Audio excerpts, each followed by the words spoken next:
परशुराम, जय श्री परशुराम, जय श्री परशुराम, जय श्री परशुराम। हम ग्राम सभा धर्मपुर शहादत अयोध्या के किसान, हम धर्मपुर शहादत अयोध्या के किसान ब्राह्मण, हम लोगों ने 2017 में भारतीय जनता पार्टी को वोट देकर भारतीय जनता पार्टी की सरकार बनवाई। लेकिन आज श्री राम एयरपोर्ट के नाम पर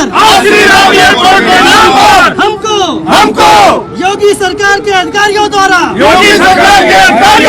सताया जा रहा है, पीड़न किया जा रहा है, फर्जी मुकदमे में जेल भेजने की धमकी दी जा रही है।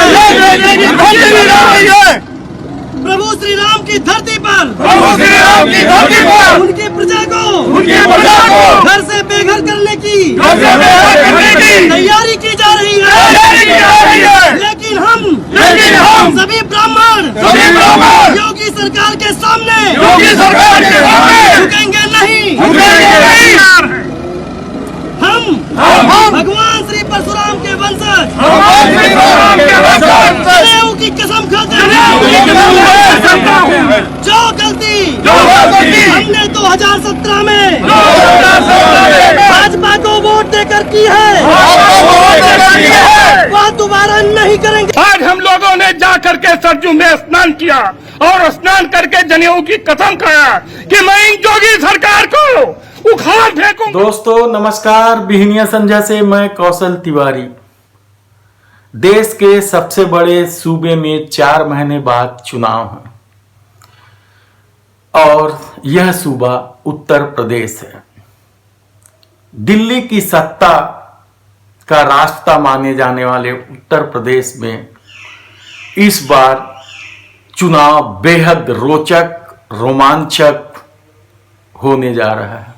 इसकी वजह है कांग्रेस अपने दम पर अकेले चुनाव लड़ रही है। भाजपा अति पिछड़े वर्गों के साथ मिलकर लड़ रही है। सपा और बसपा के अपने रास्ते हैं। ऐसे में उत्तर प्रदेश के मुख्यमंत्री योगी आदित्यनाथ के सामने सबसे बड़ी चुनौती है अपनी सत्ता को बरकरार रखना। हालांकि इस खेल में भारतीय जनता पार्टी और राष्ट्रीय स्वयंसेवक संघ ने अपनी पूरी ताकत झोंक दी है और चुनाव बेहद दिलचस्प हो गया है। यह चुनाव कांग्रेस की भविष्य और दिशा भी तय करेगी।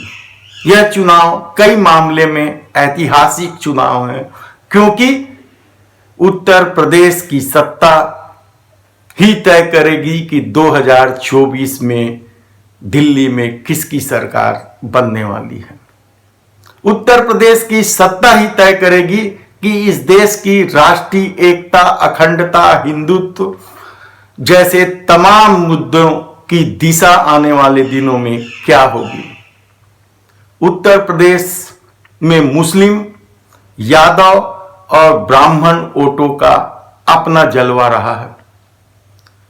उत्तर प्रदेश में ब्राह्मण वोट 13% हैं, जो जिनके साथ होते हैं उनकी सत्ता होती है। इस सबके बीच एक दिलचस्प आंकड़े और है कि पूर्वांचल जिसका होता है सत्ता उसकी होती है। क्या इतिहास इस बार भी दोहराया जाएगा? सभी दल पूर्वांचल पर काबिज होने के लिए भिड़ गए हैं, लड़ रहे हैं और राजनीतिक दांव पेच में उलझकर अपनी रणनीति बना रहे हैं। ब्राह्मण इस बार किनका साथ देंगे?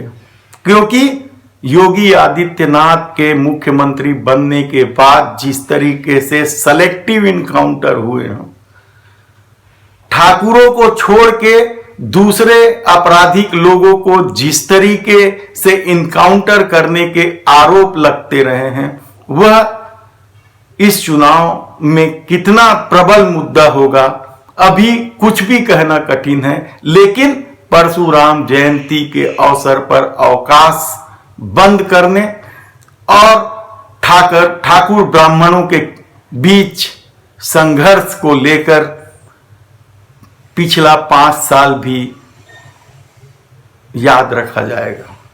ब्राह्मण बेहद नाराज हैं।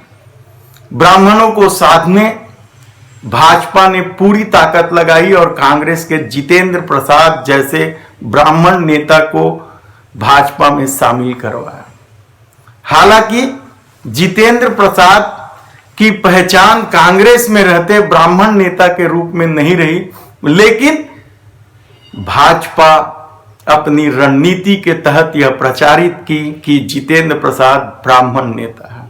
जिस तरीके से उन्होंने प्रधानमंत्री की जाति बताकर प्रचारित किया, खासकर अमित शाह ने कहा कि प्रधानमंत्री नरेंद्र मोदी पिछड़े वर्ग के हैं।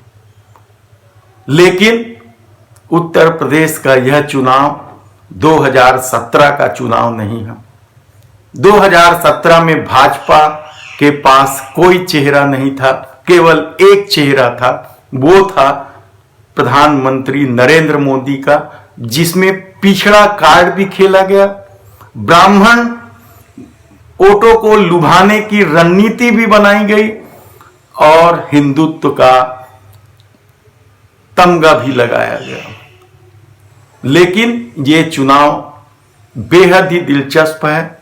2022 का चुनाव है, जहां ब्राह्मण बेहद नाराज हैं। यादव तो यादव वोट एक तरफा पड़ेंगे। बसपा के सामने सबसे बड़ी चुनौती अपने अस्तित्व बचाने को है। कांग्रेस के लिए कुछ खोने पाने का सवाल नहीं है, लेकिन जिस तरीके से प्रियंका गांधी ने लड़की हूं, लड़ सकती हूं के नारे के साथ मुस्लिम वोट, किसान वोट, ब्राह्मण वोट को साधने की कोशिश की है, महिला वोटों को साधने की कोशिश की है, यही वजह है कि इस बार कांग्रेस की भूमिका को काफी महत्वपूर्ण माना जा रहा है। सीधे टकराव में कोई दो राय नहीं है कि भाजपा पर सपा भारी रहेगी, लेकिन कांग्रेस ने जिस रणनीति के तहत अपने अस्तित्व को बचाने के लिए संघर्ष किया है, उत्तर प्रदेश ही नहीं देश में प्रमुख विपक्षी भूमिका निभाने के लिए राहुल गांधी, प्रियंका गांधी सहित कांग्रेस ने जिस तरीके से मोदी सत्ता पर प्रहार किया है, उसका यदि उत्तर प्रदेश चुनाव में परिणाम सुखद रहा तो कोई अचरज की बात नहीं। बहुत सारे लोग तो ये दावा भी कर रहे हैं कि यदि महिला, किसान, मुस्लिम और ब्राह्मण वोट एक हो जाए तो 31 साल का सूखा कांग्रेस के लिए हरियाली बनकर आ सकता है। ऐसे में महंगाई, कोरोना की महामारी का नरसंहार,